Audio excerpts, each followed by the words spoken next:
We dismiss history at our peril. Liberty Nation Radio with Mark Angelides.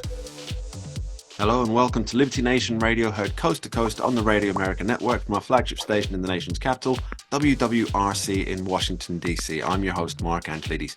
On today's special Election 2024 edition, we'll be examining the defection of RFK Jr. from Democrat to independent to supporting Trump in the battleground states. We'll be looking at Kamala Harris, her strategy and her plans, and a whole lot more. Remember, this show is proudly sponsored by LibertyNation.com, where you can access podcasts, breaking news, analysis, and a range of biting and brilliant shows to whet your appetite for freedom and your fondness for the great American Constitution. It's going to be quite the show. We're joined by a very special guest, so let's get started.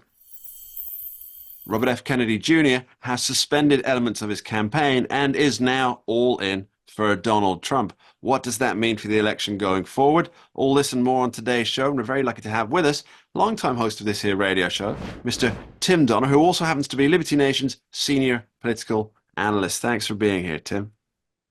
Pleasure, Mark. So, Tim, it's been a fairly quiet couple of weeks in politics, not too much happening, but I thought we'd... like most of the campaign, just a real yawner, Mark. I thought we'd scrape the bottom of the electoral barrel and discuss what it means for Robert F. Kennedy Jr. to now be on Team Trump.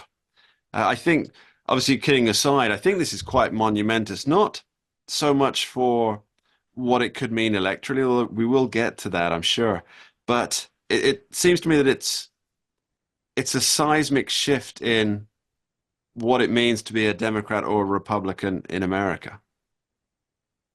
Well, I mean, when you think of the word Democrat over the last half century or more, the first name that comes to mind is Kennedy, the 35th president, the senator from New York, an attorney general who might well have become president. Both of them, of course, were assassinated. But the party has always had a Kennedy element to it. And I would say electorally, it's questionable what kind of effect this will have.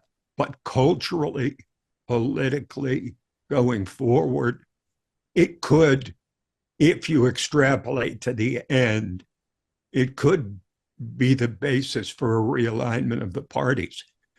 Because you take on top of what we've seen, the fact that Donald Trump seems to be attracting more minority voters than ever, introduces a new dynamic into the race. And it's not favorable for Kamala Harris. Let's just put it that way. We don't know how favorable it'll be for Donald Trump, but, any Kennedy, especially carrying the name of the assassinated martyr, basically from 1968.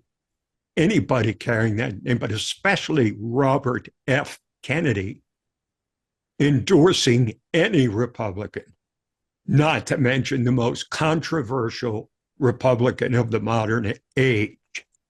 That's huge. That's huge news. Now, of course, the mainstream media, or I use air quotes when I say that, but the elite media, big media, corporate media is doing their best to just ignore the story, to marginalize him. For example, there was a big story immediately that said, this was a predictable angle, Bobby Kennedy, who fought his whole professional adult life for environmental justice, has now endorsed the most anti-environmental president in the history of the country. So they're trying to marginalize him, and say he's a coup. But I think you agree with some, none, or all of Bobby Kennedy Jr.'s policies. He is a most compelling political figure because of his willingness to step out of the box, just like Trump, his willingness to discuss issues that would otherwise be buried, most specifically the health of children. So this is a bombshell whether it's an electoral bombshell this year or not, there's going to be consequences for this going forward for the Democratic Party and for Republicans. We've already seen a realignment where the Republicans have now essentially become the party of the working class, the Democrats, the party of the elites. I can tell you, Mark, if you had stepped back in time 30 years and told someone that that would be the state of play in 2024, they would have asked you to seek psychiatric help. Mm. Yeah, it's an earthquake at the very foundational level of what it means to be engaged in one or the other parties, I think. And something that Bobby Kennedy pointed out during his speech when he suspended parts of his campaign. We'll get into that. When he The suspended significant parts. the important bits, right? Right. And he called the Democratic Party, he called them the neocons.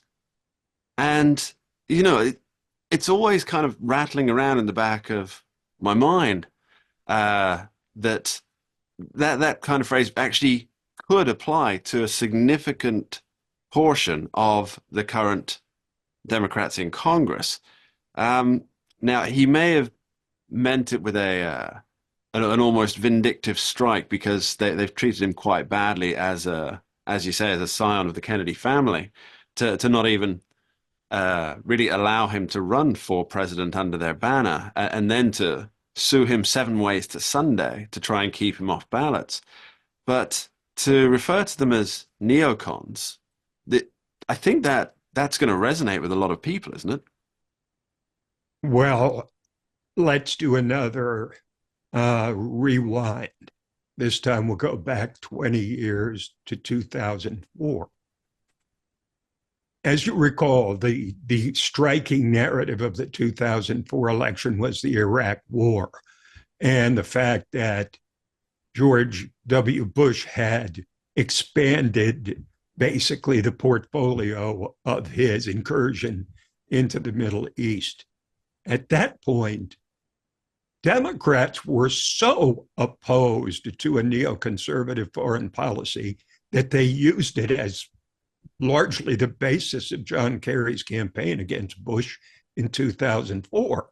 So again, if you rewound 20 years and told people in 2004 that the Democrats would be the neoconservatives now, and the Republicans will be some would call it isolationist, but hands-off foreign policy. Again, people would think you're crazy, but this is how the realignment is gone.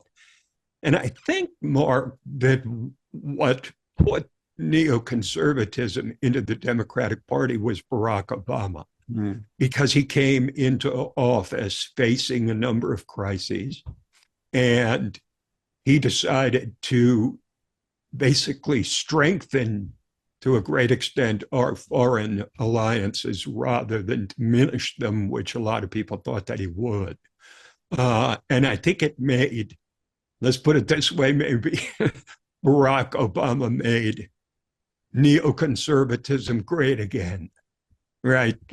He sort of adopted that, and then it became also something of a oppositional point to Donald Trump, because, of course, he, in the most audacious move ever in 2016 in the South Carolina primary, he attacked George W. Bush and said that it was an immoral war and Bush never should have gotten us into it. He's responsible for all the debt. I mean, that was a shocking thing. But it also created an oppositional position that the Democrats would pounce on because, of course, if Donald Trump says A, they have to say B. And if he says B, they have to say C. So I think that's something of the evolution, and also the general bent towards a globalist agenda. We're a lot further ahead in terms of the interconnectivity of the world than we were 20 years ago. And that makes control that much easier. And it's easier to command and control if you have a global impact more than just a national impact. We'll be continuing this conversation after this short break. Don't go anywhere. We dismiss history at our peril. Liberty Nation Radio with Mark Angelides.